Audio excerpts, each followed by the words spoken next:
Bienvenue à vous, amis Scorpions. Je suis très heureuse de vous retrouver sur la chaîne. Merci pour votre présence et pour votre fidélité. J'espère que vous allez toutes et tous très bien, que vous avez passé un beau mois de septembre et surtout une belle rentrée.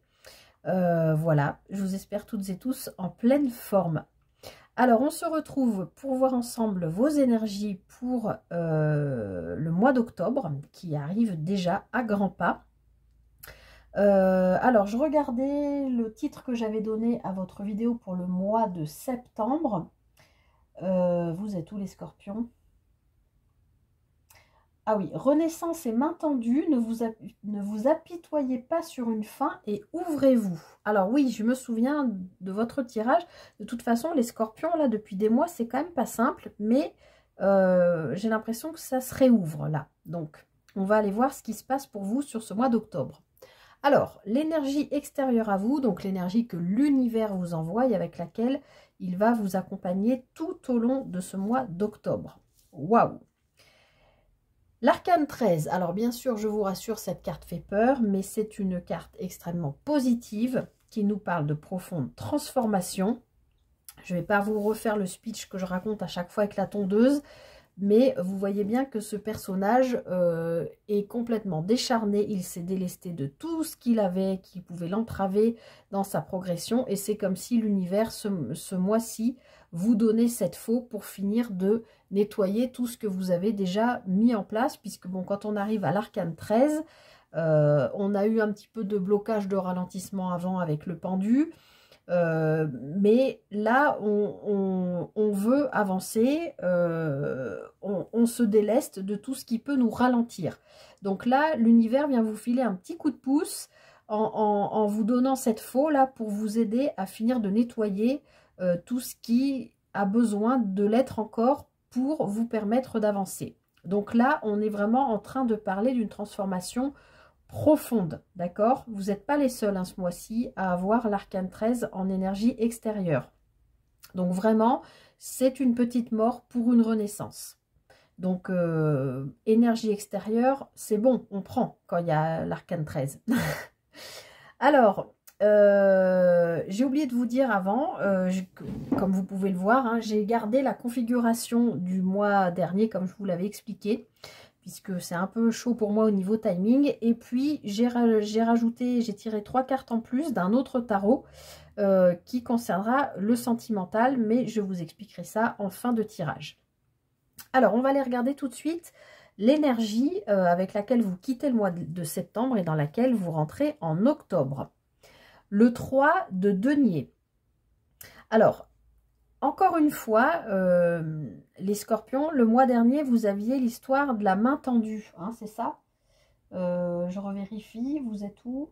Renaissance et main tendue. Donc, on reste quelque part, Renaissance et main tendue, on reste un peu dans... C'est la suite hein, pour moi de ces énergies, puisque là, on nous parle bien avec ce 3 de denier d'association, de vous unir, de vous faire aider, de vous faire accompagner. On est dans le denier, donc on est quand même dans le concret, matériel, financier potentiellement, professionnel aussi. Mais là, on est vraiment dans des énergies d'association, d'être à plusieurs, de se faire aider, de se faire accompagner. Donc, on reste pour moi vraiment dans ces énergies de renaissance et main tendue. Il y a des gens autour de vous, vous n'allez pas être seul ce mois-ci pour mettre en œuvre cette transformation. D'accord? Le pivot entre fin septembre et début octobre, c'est vraiment ça. Il y a des gens, vous n'êtes pas seul, vous êtes accompagné, que ce soit voilà, au niveau financier par un banquier, voilà, que ce soit au niveau professionnel, par un collègue, par un chef d'équipe, par je sais pas moi, enfin vous voyez, il y a l'idée quand même de s'associer, de ne pas être seul pour pouvoir avancer et continuer de construire son chemin. Alors ici on va regarder ce qui serait bon pour vous les Scorpions de travailler sur ce mois d'octobre, à moins qu'on nous parle d'une mise en garde, je ne sais pas. 5 de bâton. Alors, vous le savez, les énergies de 5, ce n'est pas des énergies qui sont confortables. Hein. Vous le savez, il n'y a pas de... Je vous vends pas du rêve.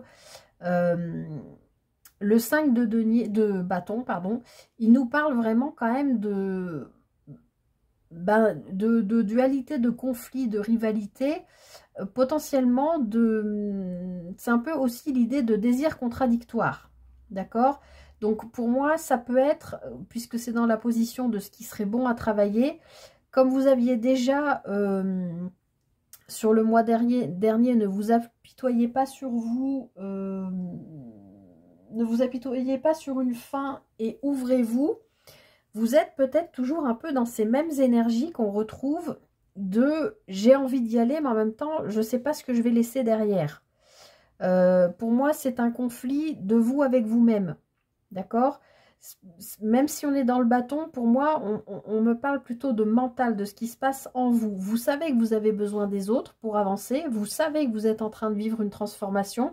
Mais en même temps, c'est encore compliqué pour vous de lâcher complètement peut-être une partie de vous, une partie peut-être de votre personnalité parce que vous allez, je ne sais pas, dans un nouvel emploi, dans une nouvelle histoire, dans un nouveau lieu de vie. Quelque chose qui pouvait, pour moi, on me parle de votre identité, quelque chose qui pouvait se rattacher à votre identité et que vous savez que vous devez quitter pour aller vers autre chose. Que je vous l'ai dit, c'est une petite mort pour une renaissance. Vous êtes accompagné, encore une fois, vous n'êtes pas seul, mais là, je pense que c'est vraiment un conflit de vous avec vous-même. Les scorpions, vous êtes aussi quand même un signe très mystique, très charismatique, très magnétique. Je pense que vous êtes quand même un signe assez soucieux aussi de votre image, de ce qui se dégage de vous, de ce que vous faites dans la vie, etc. Il y a peut-être voilà l'idée de quitter une image que vous avez de vous ou que vous souhaitez, une image que vous souhaitez que le monde voit de vous. Alors, je ne sais pas comment exprimer cette idée. J'espère que vous comprenez ce que je veux dire. Vous avez peut-être l'habitude que l'extérieur, vos proches, votre cercle social, le monde en général, vous voit d'une certaine manière parce que vous, je ne sais pas moi, parce que vous êtes en couple avec une certaine personne, parce que vous exercez une certaine profession, parce que vous vivez dans un certain endroit. Vous voyez quelque chose comme s'il y avait votre identité qui était rattachée comme un fil à une facette de vous. Et j'ai l'impression que là, dans ce qui serait bon de travailler pour vous, c'est de lâcher ça en vous disant que de toute façon, vous êtes en train de renaître à vous-même, vous êtes accompagné, vous n'êtes pas seul, quel que soit le plan de vie. Je rappelle qu'on est dans une guidance générale, mais que cette petite mort, cette petite partie de vous que vous sentez, que vous êtes obligé de laisser derrière vous, ne va pas vous amoindrir, ne va pas vous diminuer, ne va pas... Vous voyez ce que je veux dire? C'est comme si en acceptant de quitter quelque chose, vous sentiez plus petit ou moins fier, moins magnétique, moins charismatique. Vous voyez, c'est quand même quelque chose qui a trait à votre signe, je pense aussi, les scorpions. Sans jugement aucun, hein, encore une fois. Mais voilà, je pense que ce qu'il faut travailler, c'est votre conflit avec vous-même, d'accepter de laisser partir une partie de vous, de votre identité, de votre personnalité, enfin, c'est pas une partie de votre personnalité, c'est quelque chose que vous pensez qui est rattaché à la manière dont on vous voit parce que vous faites, voilà, vous exercez tel métier, vous êtes en couple avec telle personne, vous vivez à tel endroit, etc. Mais ça, c'est vous qui imaginez ça. Et je pense qu'on vous demande de travailler ça parce que pour aller vers cette transformation, il va falloir que vous lâchiez ce truc qui vous met en conflit avec vous-même. C'est comme ça que je sens enfin, c'est le message qu'on me donne. Alors, on va regarder un conseil du tarot. Le conseil du tarot. Waouh! Arcane majeur, le monde. Alors, vous avez, bon, ça c'est l'énergie extérieure, mais franchement, le monde, on est en train de parler d'une fin de cycle et on est en train de parler, c'est le dernier arcane majeur de la série des arcanes majeurs du tarot. On nous parle clairement d'un accomplissement total de soi, d'accord? Un accomplissement complet, une espèce d'apothéose de soi-même. Donc, il y a vraiment une période de vie, un cycle de vie qui se termine en travaillant ça, hein, ce que je vous ai expliqué. Et pour mieux vous faire comprendre, ah ben oui, je l'ai, parce que le signe d'avant avait en énergie extérieure. Dans le tarot classique de Marseille, vous voyez ce personnage qui arrive là, alors je ne sais jamais comment on dit, cette mandorle, je crois, représente le vagin. On a les 4 éléments ici et on a ce personnage qui est en train de s'apprêter à sortir, c'est-à-dire à renaître. Il est tellement arrivé à un accomplissement, comme je vous disais, total et complet et parfait de ce qu'il voudrait être, ce personnage, qu'il est prêt à renaître, comme si vous finissiez un cycle et que vous renaissiez à vous-même. Mais encore une fois, sous réserve de accepter de quitter une image, ce que vous pensez être une image selon laquelle les gens vous voient. Voilà, si j'arrive à m'exprimer à peu près correctement. Donc, conseil du tarot, eh bien, acceptez ça pour accepter cette renaissance, cette fin de cycle, ce redémarrage. Voilà, il y a vraiment... vous y êtes, quoi. C'est maintenant, la renaissance. Puis en plus, avec cet arcane 13, hein, l'univers va vraiment vous pousser, je pense, dans vos retranchements et vous faire travailler ça pour vous faire arriver à cet accomplissement de vous-même. Alors, comment vous terminez ce mois d'octobre et dans quelles énergies vous rentrez en novembre? Magnifique, deuxième arcane majeur et pas des moindres, la tempérance. Donc, vous allez réussir à faire ce travail-là, à vous ouvrir à cette renaissance, à ce nouveau cycle, parce que vous allez réussir à équilibrer vos flux énergétiques, vous allez réussir à trouver la douceur qui va vous faire sortir de ce conflit avec vous-même.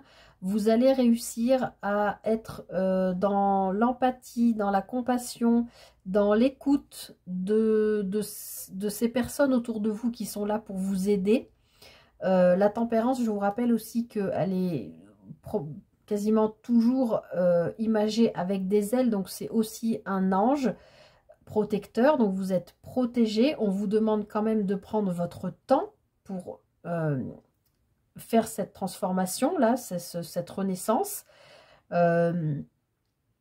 mais ça nous parle aussi quand même dans la tempérance. On a quand même aussi avant tout la guérison, hein. Il y a vraiment quelque chose qui se guérit et pour moi c'est ça là, c'est cette problématique de l'image que vous pensez devoir véhiculer mais qui est fausse. Vous n'avez pas besoin de cette image pour faire croire d'une certaine manière aux gens que vous êtes un tel ou une telle. Enfin, vous n'avez pas besoin de ça. Vous allez trouver, je pense, ce qu'il faut pour vous sentir dans votre complétude, hein. Vous êtes protégé, vous avez vraiment l'univers qui va vous y pousser. Donc, vous allez trouver comment faire pour vous débarrasser de ça là. Je ne vais pas le répéter parce que je ne sais pas l'exprimer. J'espère que vous avez compris ce que je voulais dire. Donc très beau les scorpions. Vous n'êtes pas seul. Vous allez avoir un petit travail intérieur à faire, ok. Mais ici vous avez des super belles énergies et vous allez être en plus aidé. Vous êtes protégé. Il y a une fin de cycle, un redémarrage, une renaissance. Suivez votre guidance intérieure mais aussi les signes. Il y a de la guérison, il y a plein de choses hein, ce mois-ci qui vont se passer, je pense, pour vous, les scorpions. Alors, j'en viens au tirage sentimental. Je vous explique rapidement. J'ai tiré 3 cartes d'un autre tarot, en l'occurrence ici le tarot doré, dans l'idée de faire une carte, 1, 2, 3, dans l'idée de faire premier décan, deuxième décan, troisième décan. Après, ça c'est mon intention à moi. Après, vous êtes complètement libre de vous poser une question ou 2 ou 3 sentimentales et de vous dire, voilà, première question répondra à ça, deuxième question, voilà, ou de choisir une des 3 cartes. Vous êtes libre de faire comme vous voulez. Voilà. Alors, première carte. 4 de bâton. Donc ici, que vous soyez en couple, enfin si vous êtes en couple, on a une belle évolution, une belle construction. Les 4 bâtons représentent ici on va dire les futurs murs ou les murs porteurs de votre future maison. C'est une image bien sûr, ça nous parle vraiment de construction, mais de construction joyeuse, festive. D'accord, le 4 de bâton, ça peut nous parler d'une concrétisation, de noces, de mariage, de baptême, de choses comme ça. En tout cas, voilà. Si vous êtes célibataire, eh ben, on voit qu'il y a a priori quelqu'un qui arrive à vous ou quelqu'un que vous avez dans le cœur avec qui ça peut potentiellement marcher et avec qui vous allez pouvoir construire. Hein. Avec le 4, on nous parle toujours, quoi qu'il arrive, de construction, mais de construction solide sur des bases saines. Donc que vous soyez en couple ou célibataire, il y a du potentiel et du potentiel de construction dans la festivité, dans la joie, dans le partage et surtout dans la sécurisation. C'est rassurant, d'accord? Ensuite, carte numéro 2, le 6 de denier. Alors, il y a un autre signe qui l'a eu. Le 6 de denier nous parle de trouver le bon équilibre entre le donner et le recevoir. Ça peut nous parler de matériel, financier, puisqu'on est dans le denier. Hein, on nous parle de concret là. Mais que vous soyez en couple ou célibataire, on nous parle vraiment de trouver le bon équilibre entre le donner et le recevoir. Donc, si vous êtes en couple, étudiez cette question, observez, voilà, est-ce que je donne trop par rapport à l'autre? Est-ce que l'autre me donne trop, je reçois beaucoup et je me laisse un peu faire?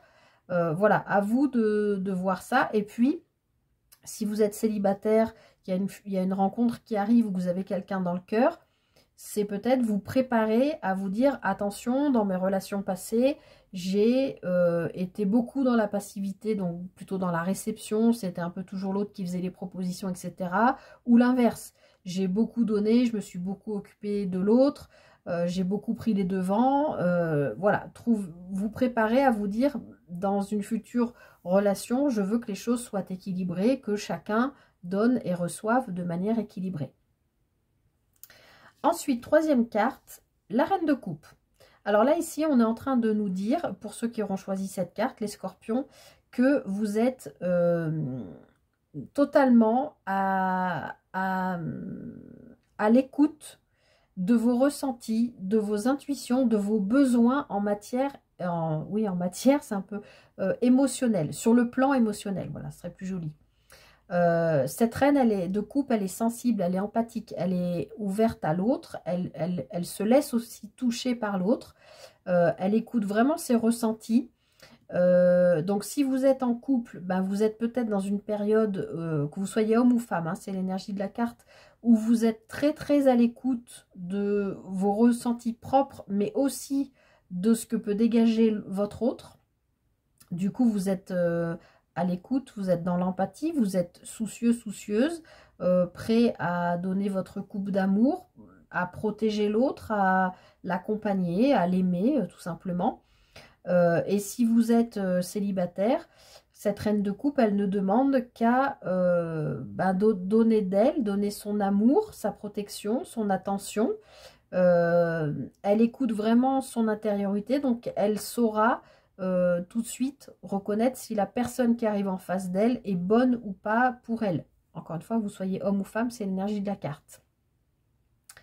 Donc s'il y a quelqu'un avec qui ça peut matcher, cette énergie va vous dire tout de suite oui, oui, oui, si ça peut matcher. Si vous avez le moindre doute, écoutez vos ressentis. Cette reine de coupe, elle écoute ses ressentis et elle sait tout de suite si elle y va ou si elle y va pas, quoi.